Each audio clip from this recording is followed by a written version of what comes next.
बिना सिलेंडर के इलेक्ट्रॉनिक रसोई।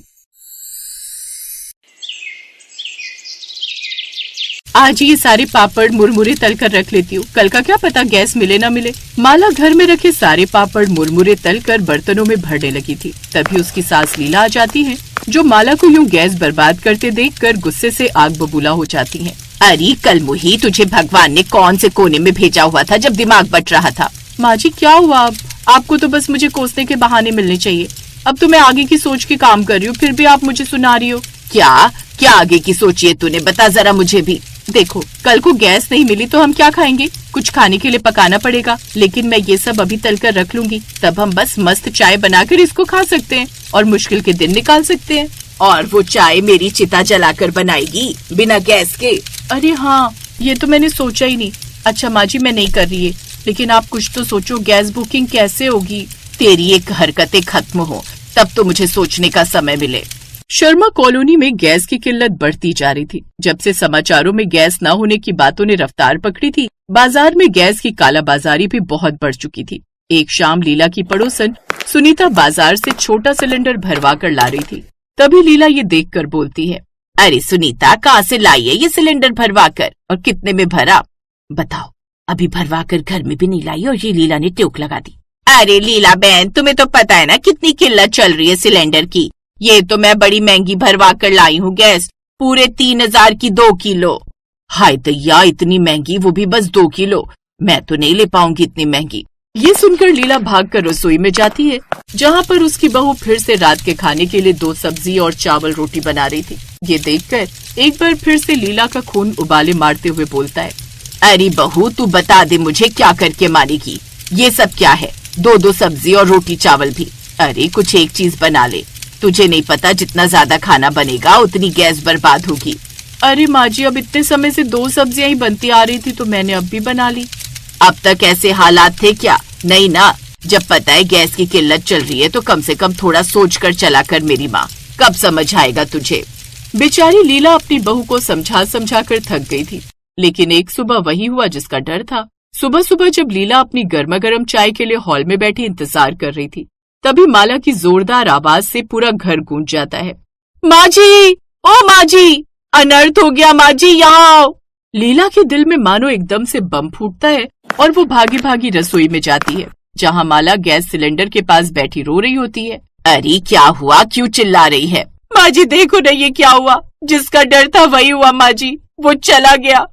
मुझे, आपको, हमको, इस घर को और इस रसोई को छोड़कर वो चला गया माँ जी। देखो ना क्या होगा, अब हम कैसे जिएंगे? अरे बहू, कौन गया बताना, मेरा दिल बैठा जा रहा है। माला आगे कुछ बोलती उससे पहले ही वहाँ पंकज आ जाता है और अपनी बीवी को यूँ रोता बिलखता देखकर बोलता है, क्या हुआ? तुम इतना रोना धोना क्यों मचा रही हो? अरे देखो ना आप, ये गैस सिलेंडर हम सबको छोड़कर चला गया है। अरे यार, तुम सब क्या हो, इतनी सी बात का तूफान बना दिया। अभी बुक कर देता हूँ। माँ आप भी ना, समझाती क्यों नहीं हो इसको कुछ? इसको समझाते समझाते मैं स्वर्ग सिधार जाऊंगी, पर इसको अकल नहीं आएगी। पंकज अपने फोन से गैस बुक करने की कोशिश करता है, लेकिन गैस बुक नहीं हो पाती। ये देखकर पंकज भी टेंशन में आ जाता है। बाहर जाकर मार्केट में गैस का पता करने पर भी गैस नहीं मिलती और कहीं मिल भी रही थी तो सोने के भाव। ये सब देखकर दोपहर तक पंकज घर आता है और ये सब अपनी माँ और बीबी को बताता है, जिसे सुनकर लीला अपना सर पकड़ लेती है। मैंने कहा था इसको कि मत कर इतनी बर्बादी गैस की, लेकिन इसने सुनी नहीं। अब देख, खा लियो अब तले हुए पापड़। माँ जी आप चिंता क्यों करती हो? मैं ना चूल्हा बना लूंगी और हम उस पर खाना बनाएंगे। तुम चूल्हे पर खाना बना लोगी? अरे हाँ, आप सब मुझ पर छोड़ दो। उस दिन तो बाहर से खाना आ जाता है। अगले दिन सुबह माला रसोई में नीचे एक चूल्हा बना लेती है, लेकिन सुबह सुबह चूल्हे पर खाना बनाने की माला की कोशिशों पर पानी नहीं, धुआं फिर जाता है। चूल्हे में आग तो नहीं जलती, लेकिन धुआं इतना हो जाता है कि आस पड़ोस के घरों में जब धुआं जाता है तो पूरा मोहल्ला बाहर आकर देखता है। लीला के घर से धुआं निकलता देखकर सुनीता जोर जोर से शोर मचाने लगती है, अरे लीला के घर में आग लग गई, कोई आओ, फायर ब्रिगेड वालों को बुलाओ, आग लग गई, आग। लीला को जब गली का शोर सुनाई देता है तो वो उठ जाती है और अपने घर में धुआं धुआं देखकर परेशान हो जाती है। किसी तरह जब वो रसोई में पहुंचती है तो वहाँ माला को खांसते देखकर फिर से अपना माथा पकड़ लेती है। अरे बहू, तूने क्या करने की ठानी है? पूरे घर में धुआं धुआं कर दिया। माँ जी क्या करूँ, मैंने कभी चूल्हा जलाया नहीं। देखो ना, मैं तो सुबह का नाश्ता बनाने के लिए मेहनत कर रही थी, लेकिन आग जली ही नहीं। अरे तो मुझे बुला लेती, तूने खुद ही कांड करने की क्यों सोची? लीला बहन, ठीक हो क्या? अरे चिंता मत करो, दमकल वाले आ रहे हैं, हौसला रखो, कुछ नहीं होगा। ले सुन ले, पूरे मोहल्ले को लग रहा होगा मेरे घर में आग लगी है। अब उन्हें कैसे बताऊं आग घर में नहीं दिल में लगी है। पंकज भी उठकर आ जाता है और घर में ये हाल देखकर परेशान हो जाता है। किसी तरह घर का धुआं खत्म होता है। मोहल्ले वालों को भी समझा दिया जाता है, लेकिन गैस न होने की वजह से आज सुबह से लीला ने चाय का एक घूंट तक नहीं पिया था, जिसके चलते वो सुनीता के घर जाती है। सुनीता क्या बताऊं, मेरी बहू के आए दिन के कारनामों से मैं परेशान हो गई। ऊपर से सुबह से एक घूंट चाय तक नहीं पी। जरा एक कप चाय बनवा दे अपनी बहू से। वो लीला देख, बुरा मत मानियो, चाय क्या, मैं तुझे खाना भी खिला के भेजती, लेकिन आजकल तुझे पता है ना गैस की कितनी किल्लत है। मैं खुद अपने घर में चाय की जगह शरबत बनवा रही हूँ सुबह शाम। तुझे वो पीना है तो बता। नहीं नहीं रहने दे, अच्छा मैं चलती हूँ। सच कहते हैं मुसीबत पड़ने पर हर कोई पहले खुद के बारे में सोचता है, और इसमें गलत भी क्या ही है। लीला परेशान होकर वहाँ से चली जाती है। घर पर लीला का उदास चेहरा देखकर पंकज से रहा नहीं जाता और वो बाहर गैस की तलाश में निकल जाता है। शाम को जब वो घर आता है तो उसके पास 2 बड़े बड़े डब्बे थे। ये देखकर लीला और माला हैरान होकर बोलते हैं, ये सब क्या है? हाँ, आप तो गैस लेने गए थे, ये क्या ले आए? ये है इंडक्शन चूल्हा, यानी कि बिजली से चलने वाला चूल्हा। इस पर घर में डेली बनने वाला खाना आसानी से बन जाएगा। इसके अलावा दूसरे डब्बे में है इलेक्ट्रॉनिक मग, जिसमें चाय, कॉफी या पानी उबालना हो आसानी से हो जाएगा। अच्छा, ये तो बहुत काम की चीज है, लेकिन इतना सब बिजली से चलेगा तो खर्चा कितना आएगा? हाँ, गैस का खर्चा बचाने के लिए बिजली का खर्चा बढ़ा नहीं सकते।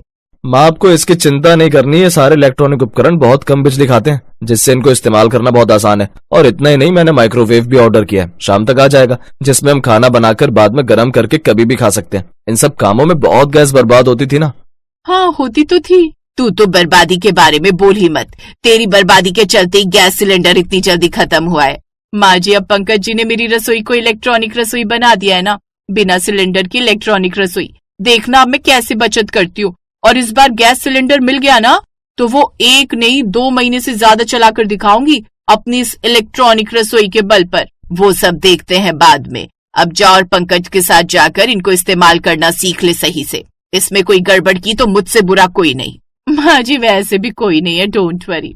माला जल्दी से रसोई में निकल लेती है और पंकज सारे सामान को रसोई में सेट करवा देता है और माला को अच्छे से समझा देता है। और इलेक्ट्रॉनिक रसोई के आने से गैस सिलेंडर की समस्या से अब परेशान होने की जरूरत नहीं होती।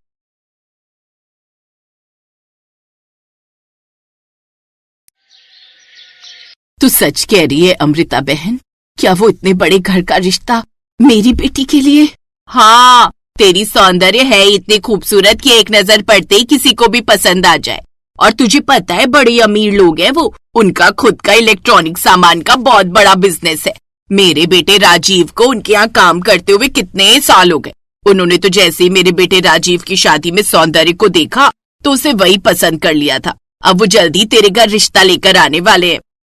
2 दिन बाद उनके घर के सामने एक बड़ी गाड़ी आकर रुकी, जिसमें बैठकर धनराज और महिमा अपने बेटे केशव के लिए सौंदर्य का हाथ मांगने आई।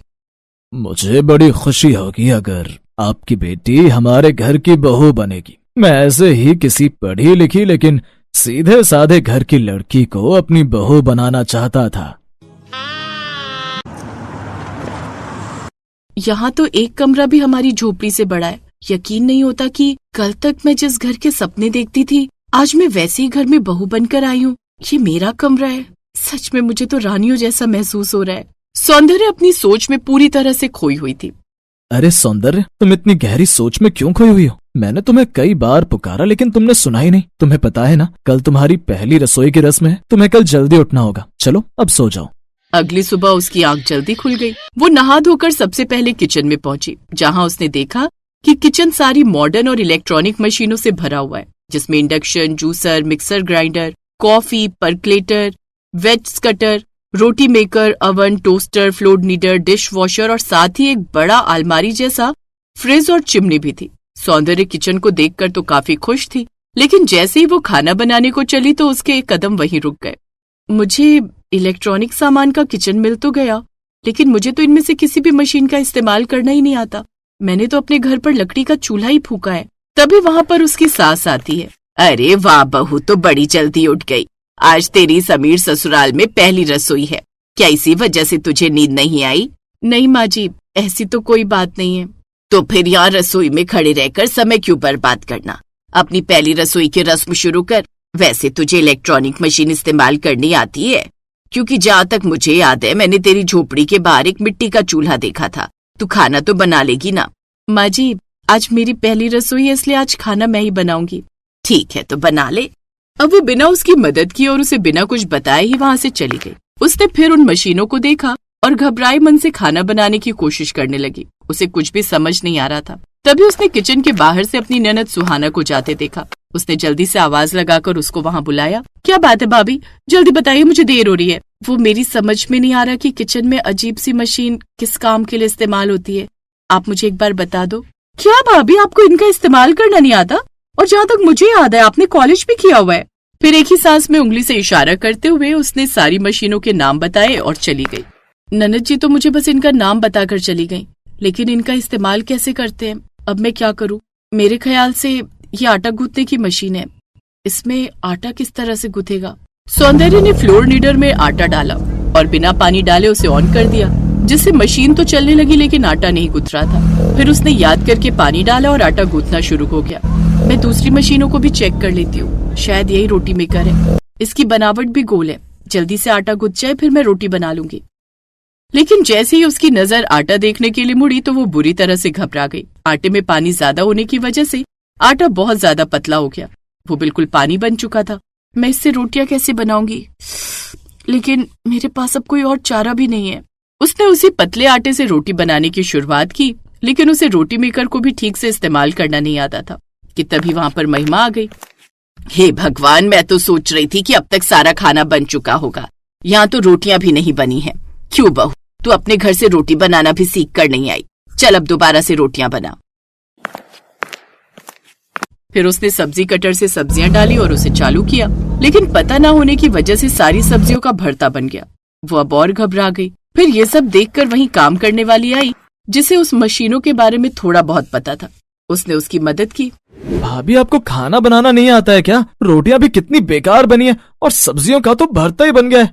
ऐसा मत कहो, उसको शायद किचन का इलेक्ट्रॉनिक सामान इस्तेमाल करना नहीं आता होगा। उसके घर में ये सब नहीं है। हाँ, क्योंकि ये गरीब घर से जो आई है। इसके यहाँ तो चूल्हे पर खाना बनाया जाता है। मैंने इससे पूछा भी था कि ये मशीनों से खाना बना पाएगी, तो इसने हाँ कह दिया। ऐसा खाना बनाकर रख दिया जिसे कुत्ता भी मुंह ना लगाए। उसकी बात सीधा उसके दिल पर लगी। फिर अगले दिन, घबरा मत बेटी, मैं तुझे इसका सही इस्तेमाल करना सिखा दूंगा। अब उन्होंने उसे सारी मशीनों का इस्तेमाल करना सिखा दिया। खाना खाने के बाद सौंदर्या ने बर्तनों को डिशवॉशर में लगाया और पूरी रात उन्हें धुलने के लिए छोड़ दिया। फिर उसने जैसे ही डिशवॉशर से बर्तन निकाले तो उसने देखा कि बर्तन अभी भी गंदे थे। हे भगवान, क्या मैं इसे चालू करना भूल गई? लेकिन मैंने तो इसे चालू किया था। उसने देखा कि डिशवॉशर का प्लग लगा हुआ था और स्विच भी खुला हुआ था, लेकिन डिशवॉशर चल नहीं रहा था। ये देख उसने और मशीनों को भी चला कर देखा। उसने देखा कि वो भी काम नहीं कर रही थी। ये देखकर वो और भी ज्यादा घबरा गई। ये देखकर उसकी सास रसोई में आ गई। माँ जी देखिए ना, ये सारी मशीन तो काम ही नहीं कर रही है। अरे बेवकूफ, अकल बड़ी की भैंस। पूरी रात इतना तेज तूफान और बारिश आई जिससे शहर की लाइट चली गई। काफी बड़ा नुकसान हुआ, इसलिए कुछ दिन तक लाइट नहीं आएगी। अब लाइट की मुसीबत आकर खड़ी हो गई।